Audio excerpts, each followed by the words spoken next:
Let's make every moment. Let's make every moment. Let's make every moment. Let's make every moment. Let us make every moment. Let's make every moment. Let's make every moment. Let's make every moment.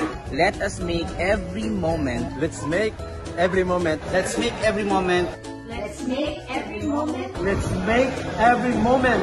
Let's make every moment. Let's make every moment. Let us make every moment. Let's make every moment. Let's make every moment. Let's make every moment. Let's make every moment a special moment with God. A special moment with God. A special moment with God. A special moment with God.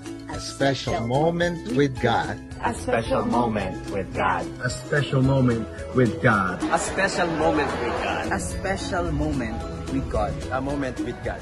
A moment with God. A special moment with God. A special moment with God. A special moment with God. A special moment with God. A special moment with God. A special moments with God. A special moments with God. A special moment with God. A special moment with God. Let us make every moment a special moment with God. Isang magandang araw po sa ating lahat. Ngayon ay magpupuri na naman po tayo sa ating Panginoon. Tayo po ay sama-samang itaas ang ating kamay at papurihan siya. Hallelujah!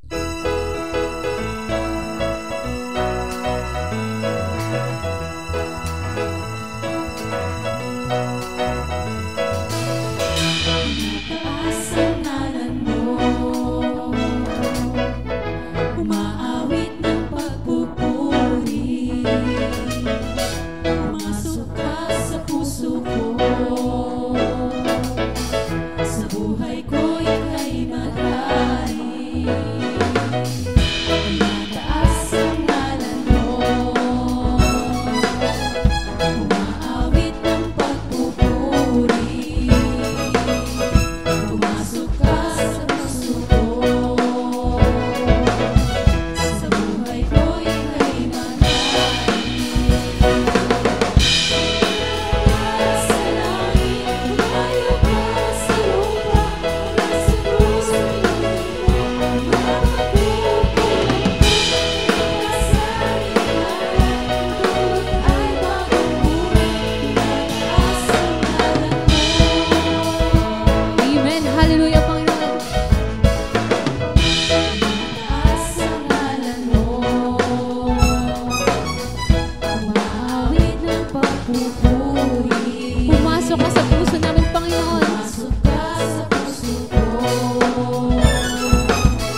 namin ang ngalan mo.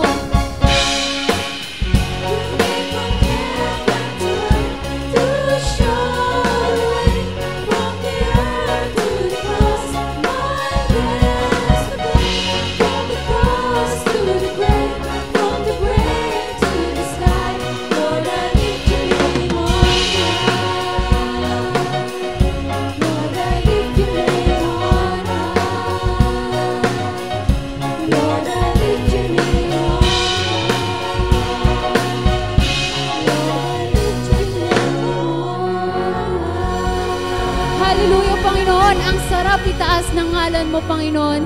Hallelujah. Patuloy po tayong magpuri sa Panginoon. Thank you, Lord, sa lahat ng ginagawa mo para sa amin. Hallelujah.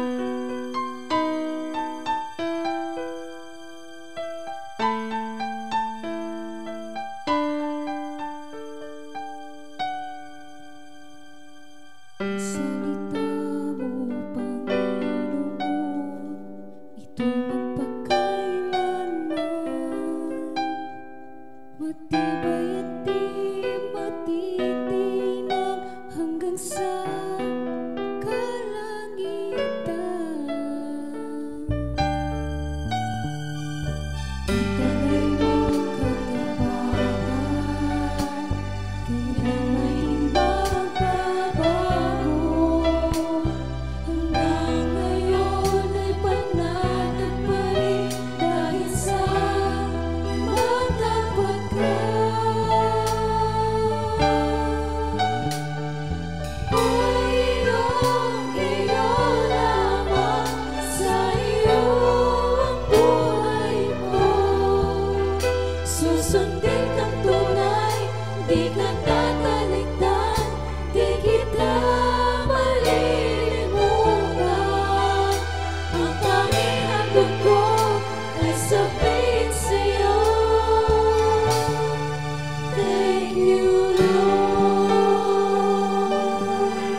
hallelujah, Panginoon.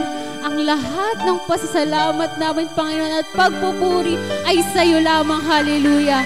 We thank you, Panginoon, sa lahat-lahat. Amen.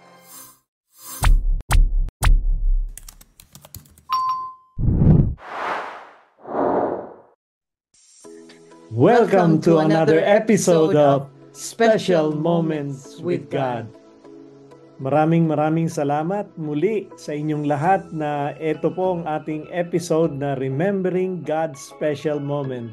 Magandang umaga po sa inyong lahat dyan sa Pilipinas at magandang gabi dito sa Covina. Good evening po sa inyong lahat. Magandang gabi po sa inyong lahat. At maraming salamat. Praise and Worship Team. Palakpakan po natin ang ating Praise and Worship Team ng Special Moments with God Philippines. Napakaganda ng inyong awitin. Parati naman kami na-inspire talaga. Lahat kami. Anyway, umpisa natin syempre sa opening prayer. Tayo manalangin. Tayo pong lahat ay manalangin. Lord, salamat po.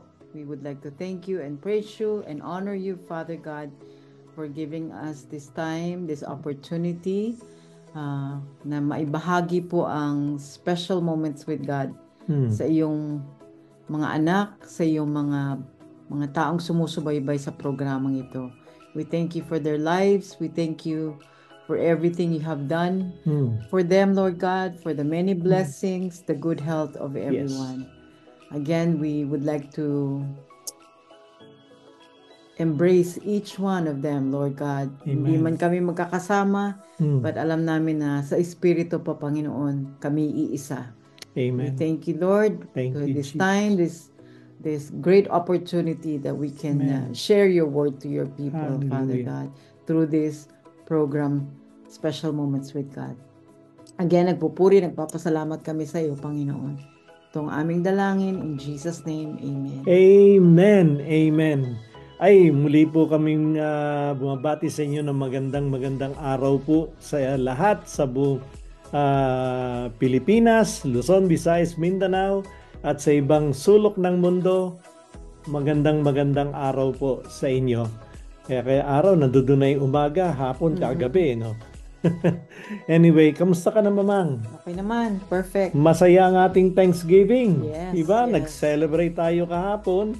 Kaya I'm sure ang iba sa inyo dyan ay nag-celebrate din yung tawag nila doon pista ng pasasalamat.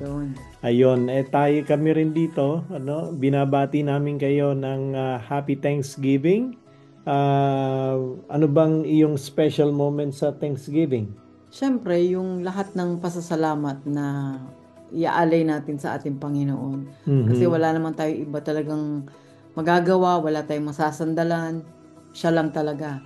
Sa kaibuturan ng aming puso, kami nagpapasalamat sa patuloy na blessing, na biyaya, sa good health, sa lahat ng mga taong mahal namin, aming mga loved ones, ang aming mga kamag-anak, especially yung aming family dito sa Covinas. Correct ka dyan, Mamang. Alam mo, marami tayong dapat pasalamatan. Prayer works. At ang panalangin ninyong lahat ay sinasagot ng Panginoon. Ang isang praise report ko na pasasalamat sa Panginoon nung dinalaw natin si Sister Rachel. Yes. Siya po ay talagang aware na sa kanyang kapaligiran at binalita ng kanyang asawa kahapon na si Renan. Hindi pala kahapon, nung Sunday, nandiyan sila nasa church na si Sister Rachel ay sumubo na. Ibig sabihin ay nagsimula ng kumain at talagang na siya, bumabalik na, pinipilit na niya unti-unti, binabalik niya ang kanyang voice, ang kanyang speech, at yan ay papanalangin natin kasi talagang hangad ng Panginoon tayo makipag-connect sa kanya, lahat tayo. At of course, yung aking pinsan na si Jackson Rivera. I'm sure nanonood yung aking mga kamag-anakan ngayon. Kung hindi man lahat sila, marami sa kanila rin na nagpapasalamat sa panalangin natin. Yes. Kaya kahit na ano nangyayari sa buhay natin, dapat lang talaga tayo magpasalamat. No, regardless ng situation ng life natin, always give thanks. in Amen. everything because this is the will of God in Christ Jesus. Kaya sa remembering God's special moments, babalikan natin yung isang nagbahagi ng napakabuting balita at makaka-encourage sa atin.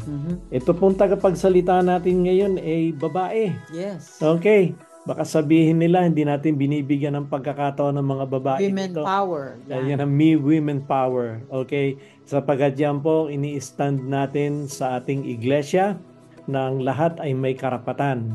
Kaya maraming nagsasabi na walang karapatan ng mga kababaihan na magsalita. Pero hindi po yan ang design ng Diyos para sa lahat. Anyway, ayoko makipagdebate dyan. Alam mo, nire-respeto ko naman yung paniniwala ng iba na ang mga kababaihan ay kailangan manahimik. Sana kami naman ay respetuhin nyo rin. Sapagkat alam natin na ang historical event ng babae sa Bible, they have the equal right as of men.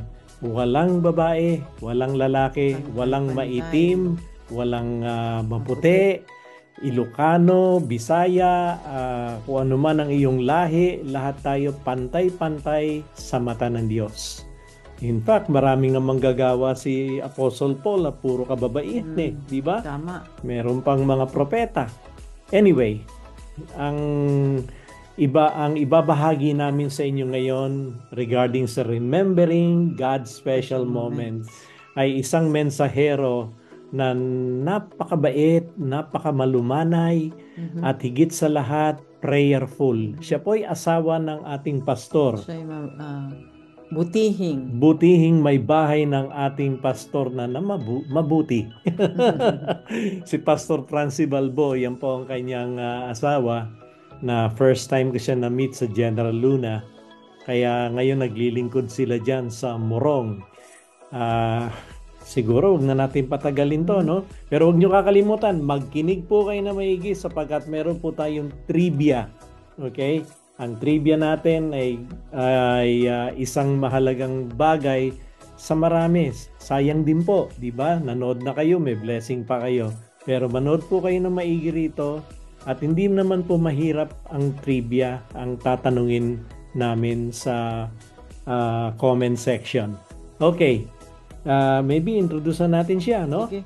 Ito po, hindi na kami makapag-antay. Allow us to introduce to you Pastora Mary Grace Bol. Isang mapagpalang araw po sa bawat isa, sa mga taong nakikinig at nanonood sa programa na to na Special Moments with God. Nawa sa araw na ito, patuloy na tayo po ay masumpungan natin ang presensya ng Panginoon. Patuloy po tayong mag-aral at makinig ng kanyang salita. Ngayong araw na ito, alam ko po na meron pong sasabihin sa atin ng Panginoon. Kaya patuloy po tayong makinig, i-ready po natin yung ating mga puso, yung ating isipan. Pero bago pong lahat, tayo po muna yumuko at manalangin sa ating Panginoon. Aming Diyos at aming Amang nasa langit, kami po nagpapasalamat sa araw na ito. Gabayan niyo po kami, Panginoon, sa aming pag-aaral ng iyong salita at nawa tumimo sa aming mga puso, sa aming isipan, ang mga pag-aaralan namin ngayon. At ikaw nawa, Panginoon, ang maitaas mula sa pag-aawitan hanggang sa aming pag-aaral ng iyong salita, luwalhatiin ng iyong pangalan. Ito po ang aming dalangin sa pangalan ni Jesus. Amen. Yung pag-aaralan po natin ngayon ay makikita sa Mateo chapter 8, 23 hanggang 27. Pinatigil ni Jesus ang bagyo sa lawa. Sumakay si Jesus sa bangka kasama ng kanyang mga alagad. Habang sila'y naglalayag sa lawa, si Jesus ay natutulog. Biglang bumugso ang isang malakas na unos at halos matabunan ng mga alon ang bangka. Kaya nilapitan ng mga alagad si Jesus at ginising. Panginoon, iligtas niyo po kami, sabi nila. Ngunit sinabi niya sa kanila, bakit kayo natatakot? Napakaliit naman ng inyong pananampalataya. Bumangon siya, pinatigil ang hangin at ang mga alon, at bumuti ang panahon. Namangha silang lahat at sinabi, ano kayang uri ng tao ito? Maging ang hangin at ang lawa ay sumusunod sa kanya. Bago pa tayo magsimula, meron po akong isang story dito na inihanda sa atin. Ito po ay tungkol sa isang bata at sa isang nanay na pag-aaralan natin ngayon. Minsan po, sa isang gawain sa simbahan, meron pong isang nanay na talaga naman pong napakasigasig. Talagang siya'y laging on time, laging present sa mga gawain, lalong-lalo na sa prayer meeting. Ngayon, habang siya'y nananalangin, ito po ang sabi niya, Panginoon, nawa, dalhin nawa yung ulan na kailangan namin dahil dito po sa aming lugar talagang walang ulan dahil po tagtuyot. Namamatay na yung mga halaman, ganun din yung mga hayop. So talagang kailangan nila ng ulan. Dumating yung point na talagang sa sobrang desidido nila, halos lahat na po nananalangin, pati po yung buong community. Nandoon na rin po yung kanyang anak na isang 6 na taong gulang na nakikinig sa kanya. Minsan sinabi ng nanay nito, anak, maiwan ka muna dito sa bahay kasi ako'y pupunta sa ating kapilya at kami mananalangin upang ang ulan ay dumating na dahil namamatay na yung ating mga pananim, ganoon din yung mga hayop. Alam ng bata na nananalangin sila sa Panginoon. Kaya ito po yung tugon niya. Ay nanay, sandali lang po, meron po kayong nalimutan. Nalimutan niyo pong magdala ng payong. Biglang napahinto yung nanay at napaisip, sabi niya, oo nga no, nananalangin siya, pero wala pala siyang dalang payong kasi sabi niya, darating na yung ulan na inaantay nila. So maihahalin tulad po ang ating pananampalataya, minsan katulad ng isang nanay at katulad ng isang bata na ito. Hindi po mahalaga kung ano yung edad mo, kung ano yung kasarian mo, sa pagbibigay ng panalangin ng kapurihan sa Panginoon. Yung pananampalataya mo ay hindi nasusukat base sa tagal, sa experience o sa panahon. Minsan tulad ng isang nanay, nananalangin ka ng nananalangin, inaantay mo yung katugunan. Minsan naman tulad ka ng isang bata, naniniwala ka na nanalangin ka na at ibibigay yun sa'yo ng Panginoon. So nakakatuwa, sa murang edad nitong bata na to, alam niya na ang katugunan ay ibibigay ng Panginoon sapagkat sila'y nananalangin at nananampalataya sila, natutuparin ng Panginoon iyon. Meron lamang po ako ditong 3 bagay na nais kong matutunan natin bilang isang mga mananampalataya at mga taong hinahanap ang Panginoon sa kanilang buhay. Ano-ano po ba yung nagpapahina ng ating pananampalataya? Siguro na itanong niyo po to sa sarili niyo. Minsan ako rin ay tatanong ko to sa sarili ko. Ano ba yung nagpapahina ng pananampalataya ako? Number 1, kaya po humihina yung ating pananampalataya dahil hindi po tayo handa. Hindi po tayo handa sa hamon at pagsubok na nararanasan natin sa ating mga buhay. Tulad lamang po ng naranasan ng mga disipulo ng Panginoong Hesus nung sila'y sumusunod sa Panginoon na kasama nila. In verse 23 and 24, habang sila'y nasa bangka kasama ang Panginoon, dumating ang napakalakas na bagyo. Ito pong mga disipulo ni Jesus, kung di po ako nagkakamali, sila po ay mga mangingisda. Alam po nila kung ano yung panahon, kung maigi ba, darating ba yung unos, hindi ba maganda yung alon. Pero naranasan po nila itong bagyo na ito nung nandoon na po sila sa lawa. Minsan, dumarating tayo sa mga hamon sa pagsubok na nararanasan natin sa buhay natin at hindi tayo handa. Ito po yung nangyayari sa atin. Pangalawa, yung takot tayong sa kamatayan o takot tayo na mamatayan, mawala ng mahal natin sa buhay. In verse 25 at verse 26, may mga alalahanin dito yung kanyang mga disipulo.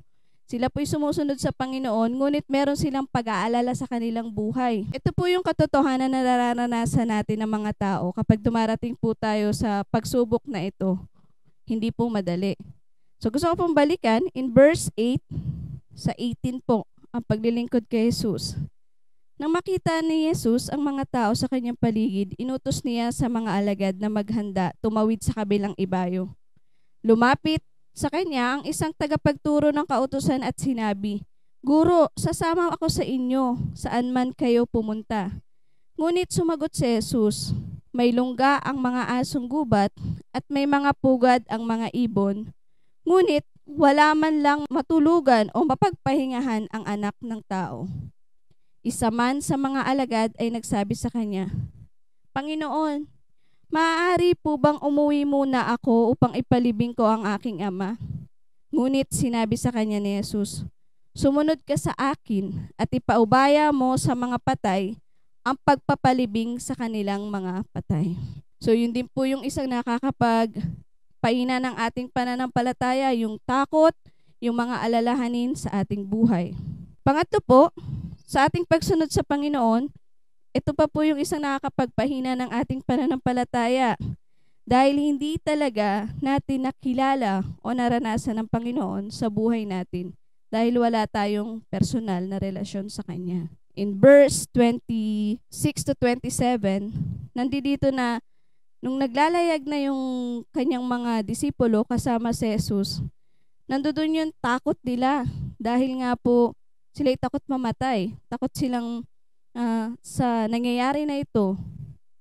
Ngunit sabi ng Panginoon, napakaliit naman na ng pananampalataya nyo. Tumayo ang Panginoon at sinabihan niya sa alon, sinabihan niya ang bagyo na ito'y tumigil. Namangha silang lahat at ito yung kanilang natanong. Ano kayang uri ng tao ito? Maging ang hangin at ang lawa ay sumusunod sa kanya. So yung pong tatlong bagay na yon ang nagpapahina ng ating pananampalataya. Yung pagiging hindi natin handa, yung takot natin, at yung hindi natin talaga naranasan ang Panginoon sa ating buhay. Ito naman pong tatlong bagay na to na dapat nating isapamuhay o isang hamon sa ating bilang mga mananampalataya na sumusunod sa Panginoon. Number 1 po, tayo ay maging handa at matatag.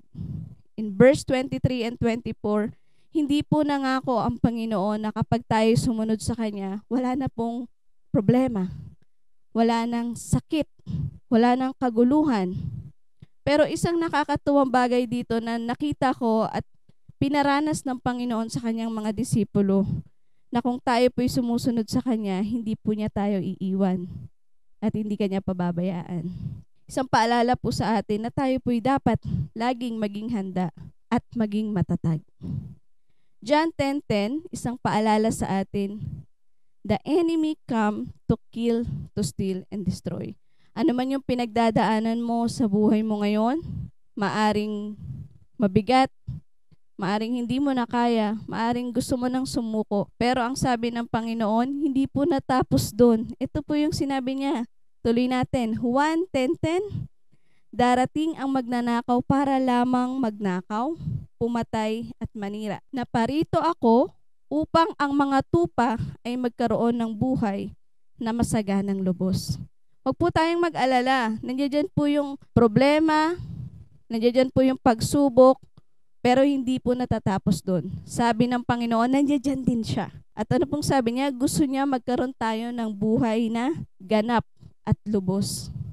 So ngumiti ka naman kasi ano man yung pinagdadaanan mo, hindi laging malungkot kasi merong promise ang Panginoon. Pangalawa po na hamon sa atin, paglabanan natin ang takot. Verse 25 to 26, talagang kilalang kilala natin sa mga kwento si David at si Goliath.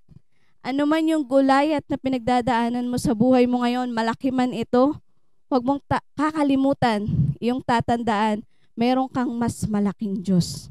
At higit sa lahat, kayang-kaya niya, ano man yung takot na kinakaharap mo ngayon. Sabi sa 2 Timoteo 1:7, sapagkat ang espiritong ibinigay sa atin ng Diyos ay hindi espiritu ng kahinaan ng loob, kundi espiritu ng kapangyarihang pag-ibig at pagpipigil sa sarili.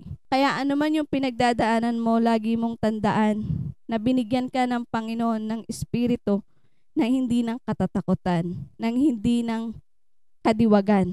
Kaya sabi mo sa sarili mo, espiritu ng kadiwagan, lumubay ka, umalis ka, sapagkat ang ibinibigay sa iyo na espiritu ng Panginoon ay espiritu ng mananagumpay at tunay nga pong naranasan yan ng ating Panginoong Jesus. Pangatlo pong, dapat nating magbigay ng encourage sa atin, ng hamon ulit.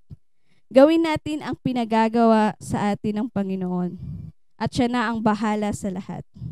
Naniniwala po ako sa salita na to. When we follow God, there is power, peace, protection, promotion, and provision. Meron pong 5 P's. Dahil ang Panginoon, kapag sinabi niyang pumunta ka, wala ka nang dapat sabihin pa. Hindi mo na kailangan magsabing, no, Lord, hindi ko kaya. Lord, natatakot ako. Kasi sabi ko nga po kanina, yung takot na yon, hindi po yun espiritu na galing sa Panginoon. Gusto ko lang din pong ikwento sa inyo, bago ako magtapos, yung story ng aming pagsunod sa Panginoon, yung journey namin. So kami pong mag-asawa ni Pastor Franz ay 5 taon ng kasal. At meron po kaming isang anak, si Ninay, si Shekinah Praise. At ngayon po ay magiging 2 na.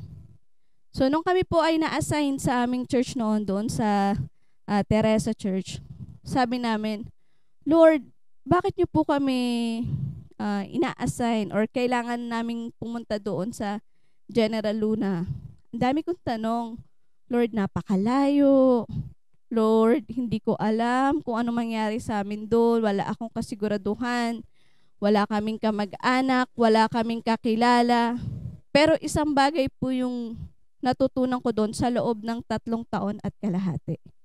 Na kapag tayo po ay sumunod sa Panginoon, siya po ang magbibigay po talaga nung 5 pinasinabi ko ng power, ng peace, ng protection, promotion, at provision. Nung time na yun, ako po'y nakunan sa baby namin, 4 months pa lang siya. Kaya sobrang lungkot namin mag-asawa. Pero after 1 year, na kami nananalangin, iba yung tugon ng Panginoon. Ang tinugon niya sa amin, pumunta po kami doon sa General Luna para mag-mission. At doon nga po pumunta kami. Nung nandoon na po kami sa aming pagsunod, nagulat ako, 2 weeks pa lang kami nandoon nung ako'y pregnancy test. Ako po'y nag-positive. Talagang naiyak ako. Sabi ko, Lord, thank you. Kasi ang Panginoon, alam niya yung desire ng puso mo. Alam niya yung kung ano yung kailangan mo. At ibibigay niya yun sa tamang oras, sa tamang panahon. Kaya talagang si Nina, yung aming baby, ay answer prayer. At binigay yun ng Panginoon. At naniniwala ako na sa ating pagsunod po sa Panginoon, nagbubunga po ito ng blessing. At naniniwala ako, anuman yung bagyong pinagdadaanan mo ngayong araw na ito, ngayong buwan na to, ngayong taon na ito, hindi mananatili yan. Basta manatili ka rin po sa presensya ng Panginoon. Mahirap man, marami mang pagsubok, marami man pong problema, nandiyan po ang Panginoon. Isang bagay na nakakatuwa sa story na to na lagi kong hindi ko kinakalimutan, tinawag ng mga alagad ang Panginoong Jesus. Ano man ang pinagdadaanan mo, huwag nating kalimutan. Bumalik, tumawag tayo, manalangin tayo sa Panginoon sapagkat ang Diyos natin, hindi po siya bingi, hindi po siya malayo, at ni minsan hindi po siya natutulog sapagkat ang Diyos natin ay buhay. Amen po ba? Nawa, patuloy po tayo na magtiwala sa Panginoon, patatagin yung ating pananampalataya, ganoon din po yung ating pagtitiwala. Wala pong imposible sa Diyos. At ano man yung kahinaan natin, ibigay natin sa Kanya. Sapagkat siya yung magpapalakas sa atin. Pagkat sabi nga po, wala tayong magagawa kung tayo'y hiwalay sa Panginoon. Kung tayo'y malayo sa Kanya. Wala po talagang totoong change. Wala po talagang totoong pagbabago kung hindi talaga natin mararanasan ang Panginoon sa buhay natin. Nawa sa bawat pagsubok, patuloy po tayong kumapit sa Panginoon. At magkaroon po tayo ng matibay na pananampalataya. Dahil sa Kanya, walang imposible. Lahat po ay posible. Maraming salamat po, Panginoon, sa araw na ito. Salamat po, Panginoon. Lord, mahirap kung minsan dumarating kami sa pagsubok. Kami po'y binabagyo, kami po'y nanghihina. Ngunit kami po, Panginoon, ay patuloy na lumalapit sa iyo. Inalapit po namin yung aming buhay, ang aming puso, ang aming bawat pag-iyak, Panginoon, hindi nalilingit sa iyo.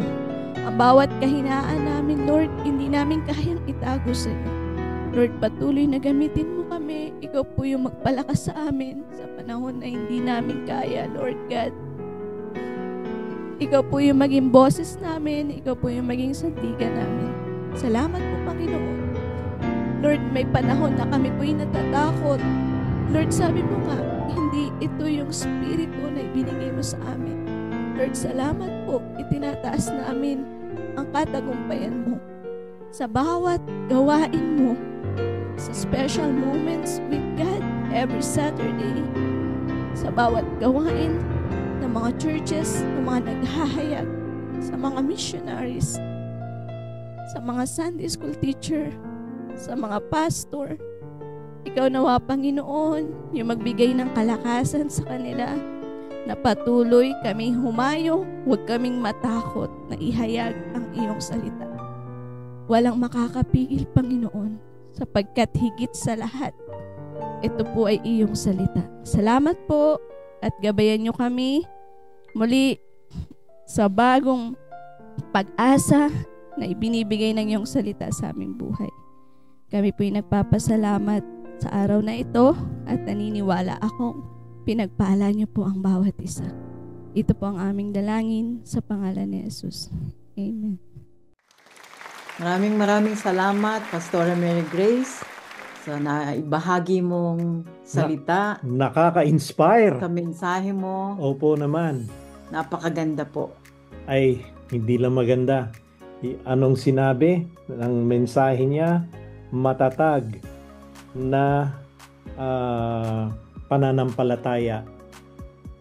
Naghahanap ako ng English pero siguro strong faith na lang, no? Strong faith. At yan ang kailangan natin. Sabi nga ni Christ, di ba? If you have a faith as small as a mustard seed, sabihin mo yan sa bundok na yan, pumayo ka at lumipat ka sa ibang lugar, yan ay mangyayari. Although alam natin na yun ay wala pang nakaagawa, siguro si Jesus lang maagawa, no? Walang iba. At inuutusan niya yung panahon, yung halimbawa, yung storm. Pag sinabi niyang huminto ka, tumigil ka, titigil. Kaya namangha yung mga kanyang tagapaglingkod, sila Peter, John, and James, lahat ng mga disipulo niya. Sino ba to? Sabi niya, no? Sabi nila, what man is this that even the storm and the strong wind na nagkikinig sa kanya? Napapakalma niya. Sa bago nun, sabi ni Jesus, di ba? Bakit napakahihina ng inyong pananampalataya?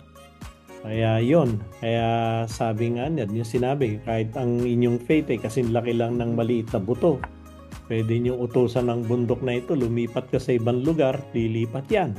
Okay? Tsaka in-emphasize ni Pastora Mary na kahit ano yung pinagdadaanan mo sa oras na to, sa sitwasyon mo ngayon, kailangan matatag pa rin yung pananampalataya mo. Tawag pa rin tayo sa Panginoon, kapit sa Panginoon. Yun ang gusto ko sinasabi niya, kapit lang sa Panginoon. Kapit lang, wag bibitaw. At maganda yung kanyang testimony. At hindi ko nalaman na siya pa'y nakunan. At si Ninay, dapat meron siyang kapatid na ate o kuya siguro yon. But then ngayon si Ninay yung naging anak nila, yun ay inaanak natin. Yes. No? Ninay, ito si Ninang. Anyway, salamat Pastora Mary, napakamalumanay ng iyong binahagi sa amin. Malumanay pero may dating. May dating. Oo, talaga naman. Malalim, tumatago sa puso. Tumatago sa puso. Kaya miss na miss ka ng Mandaluyong, yung Harvest Church of the Nazarene sa Mandaluyong. Ikaw pala'y dating manggagawa din doon. Pero wala tayong magagawa. Talagang si Pastor Franz, talagang binraso ka eh. Sinungkit. Sinungkit ka doon eh. At dinala ka sa General Luna. Pero ngayon nasa Morong sila. Kaya kayong taga Morong, at kung may mga kamag-anakan kayo, church member, alam ko nandoon si Maridet Gamos sa church na yon. Kaya Sister Maridet, kung lahat ng mga taga-Morong, baka pwede natin ma-invite doon. At sana nga, this time, pagka nakabalik ako dyan sa Pilipinas, makapagsalita naman ako. And then, siguro sa church nyo lang. Pati pala sa church ni Pastor Arwin, kumpare rin natin yun Inaanak din natin yung anak nun Yes. Anyway, kami na nagsasabi inaanak, hindi kami nagtatagong mga ninong tsaka ninang. Again, happy Thanksgiving po. At mag-uumpisa na yung trivia natin. Siguro yan, nilirelease nila pina-flash na nila yung trivia natin. At sa pagkakataong ito, gusto nating pasalamatan. Okay, yes. Meron akong nilista rito, Mamang Yung sponsors muna ba? Or? Sige, pasalamatan muna natin yung ating mga regular sponsors. Of course, nandiyan yung Tiglaw family. Okay, sila Leng, si Joanna, Jack, tsaka si Precious, and Dana. And of course, ang kanilang nanay. Okay, ang kanilang mother, Sister Mercy. Alam ko nanonood ka ngayon. Maraming salamat. Yes. Of course, si Brother Bebs. Ayan po si Clarito Villena. Thank you so much. Namimiss po namin kayo. Nung Sunday, nag-celebrate kami. Pinakita sa akin ni Melo, ang picture ninyo. Alam mo, may kulang, sabi niya. Pinakita sa akin yung picture niyong dalawa. Nalulungkot si Melo. Sabihin niyo lang sa akin kung gusto niyo siyang iuwi na lang dyan. Kasi miss niya kayo. Anyway, sige, pasalamatan natin sa yung Santos family. Diyan po si Dina, Junette, and Daphne. Daphne, tsaka Junette, alam ko malungkot kayo ngayon dahil yung kanilang pet na si Luna, yumao na nung last week. Kaya kami kahit papano nakikiramay sa lungkot. At talagang iba rin talaga pag meron kayong mahal na alaga, pet, lalo na ang dog. Kaya alam natin na iba ang pakiramdam ng mawala sa buhay natin ng isa sa mga parang membro na natin ng pamilya. Kaya anyway, maraming salamat sa inyong suporta, sa inyong mga naibahagi. Meron tayong mga pinaaral na at may papaaralin pa. Okay, naghahanap na sila ng mga another set of 3 na children na maidadagdag. Maraming salamat din sa JIR Foundation. Yan po si Brother Henry Chen at si Monica Chen. Thank you so much, Brother Henry, for your generosity. At maraming salamat sa iyong ginagawa sa Panginoon. Kaya ka matagumpay, kaya ka binebless, sapagkat binebless mo po yung mga missionary pastors na kung saan man nangangailangan ng support, financial support. Diyan ka po, kayong dalawa ni Sister Monica. Saludo ko sa inyo. Anyway, meron pa, of course, last week nakalimutan ko si Myla at si Alan. Hindi, nasabi mo. Myla na Alan Sarmiento. Maraming salamat, Sister Myla. Alam kong ang iyong puso, kayo ni Brother Alan ay partner talaga sa mission. Maraming salamat. And of course, ang Cross Culture of West Covina. Thank you, Sister Oyi, Pastor Toots Sarcos. Kung saan man kayo naroroon ngayon, alam kong nag-enjoy kayo sa inyong bakasyon. But then, maraming salamat at taos-puso ang pasasalamat ng Special Moments with God sa inyong itinutulong sa mga scholar na mga bata. Okay, I think wala na ako nakalimutan. Yun na ba yun? Yun na yun, Sila na muna.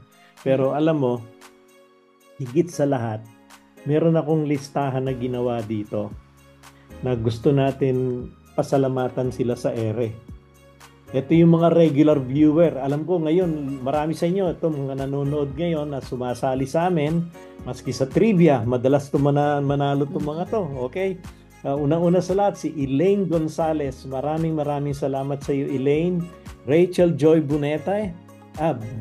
Namamali-mali ako, Bonete. Okay, Rachel Joy Bonete, Joyce Mendoza, Lala Carmina, thank you Sister Lala, Pastora Maribic Leanio Cruz, Sister Glenda May, thank you. Romnick, abay, ito from day one na nagumpisa tayo sa si Romnick, ito yung isa sa mga young people ng kaibigan nila Joshua. Romnick Joshua, yung kanyang last name napakahaba, hindi ko ma-pronounce. Pero alam na ni Romnick, ni Joshua talaga ang tawag sa kanya, so si Josh. Mel Cruz, Bernadette Delpin, Maridet Gamos at Marichu Gamos, maraming salamat. Rachel Puzon Cruz, Idol, nawag ko Idol, alam niyo kung sino yun no? Idol Pastora Closer Cordero, thank you po. Sister Jen Nunez, ayan talaga Sister Jen, parati yan walang dalawa sila. Si Sister Myring Ateng Kuanang, Pastor Norman, alam mo mga taga SMG to sila. Yung mga itong nabanggit ko, si Jen, Myrin, Norman, Francie Balbo at Pastor Arwin Nunez. Malaking bagay po, nakaka-encourage sa aming lahat, sa ating lahat kapag tayo nagtutulungan at nag-review during the live broadcast, Mary Grace Kabigting, maraming salamat. Hanilyn Valentino, graduate na siya next year. Sister Mercy Cruz, alam ko nandiyan ka, pati si Brother Bebs. Sister Myla Sarmiento, maraming salamat. Junjun Nunez, thank you Junjun. Junjun, hindi ko kailangan i-announce dito sa ere, pero nalaman ko may girlfriend ka na. Pero congratulations, hinay-hinay lang ha. Jeremiah Valdez, my BFF, thank you. I know you're watching, okay? Jackie Alban, Uncle Ted Rivera, yan po yung aking uncle. Na-meet nyo na iba sa inyo, na-meet na yan. Mary Jolette Rodelas, Anthony Bautista, Brother Anthony Utol, okay? Erica Castillo, and Ate Farah Cristobal. Tawag lahat sa kanya ate, kumbaga ikaw mamang. Ayan po, at happy Thanksgiving sa inyong lahat. Ngayon, kaya ako hinahabaan, sana lahat kayo maka-answer sa trivia. Okay?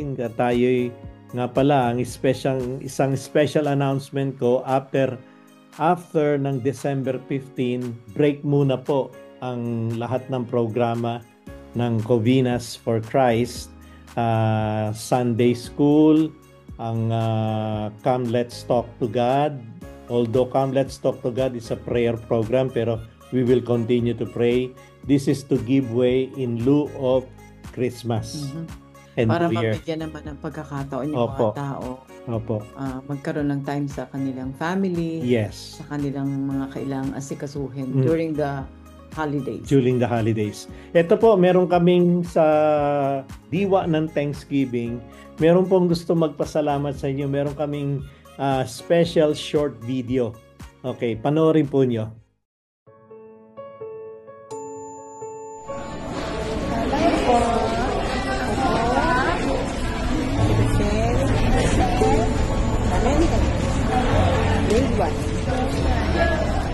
Salamat po sa SMB at sa lahat ng tumutulong. God bless po. Salamat SMG sa lahat ng mga tumutulong. Sana marami pa po kayo matulungan. God bless always. Hello po sa lahat. Ako po si Pilgrim T. Vicente, grade 6 student mula sa World Carissa Church. Nagpapasalamat po ako sa lahat ng taong tumulong sa akin upang makapag-aral ako. Salamat sa SMG Student Baon Program. Sana ay marami pa po kayong matulungan. God bless you po.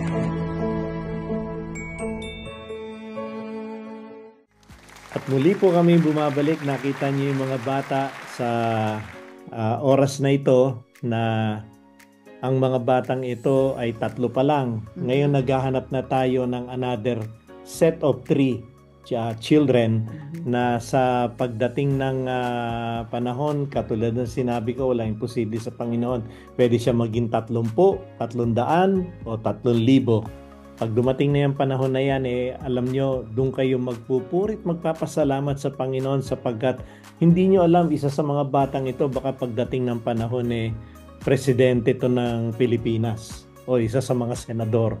Kita nyo, dahil sa nagawa natin tulong sa kanila, nagkaroon sila ng edukasyon at sila ay magagamit sa ministry ng Panginoon. Ako po yung mananalangin sa oras na ito, tayo po yung manalangin. Panginoon, maraming salamat po. Bago po sa pagtatapos ng programang ito, maraming salamat, O Diyos. Thank you so much. I will bless the Lord at all times. His praises shall continually be in my mouth. Oh, give thanks to the Lord, for His mercies endures forever. God, maraming salamat sapagkat ang buhay namin ay hawak niyo po at kayo po ang aming direktor. Kayo nagmamanage ng buhay namin. Ang special moments with God, Lord God, hindi po mangyayari ito kung wala po kayo. Kaya Panginoon, sa oras na ito, pinasasalamatan ko lahat po ng sumali sa amin sa araw na ito. Lord, pagpalain niyo po silang lahat. Lahat po ng mga nanonood, 10 ng kanilang pamilya, 10 na rin ng lahat ng mga kamag-anak at kaibigan nila. Panginoon, maraming salamat.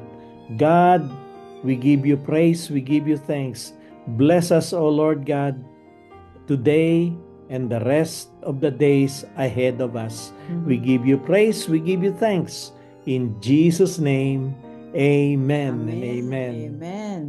Natapos na naman po ang isang episode ng Special Moments with God.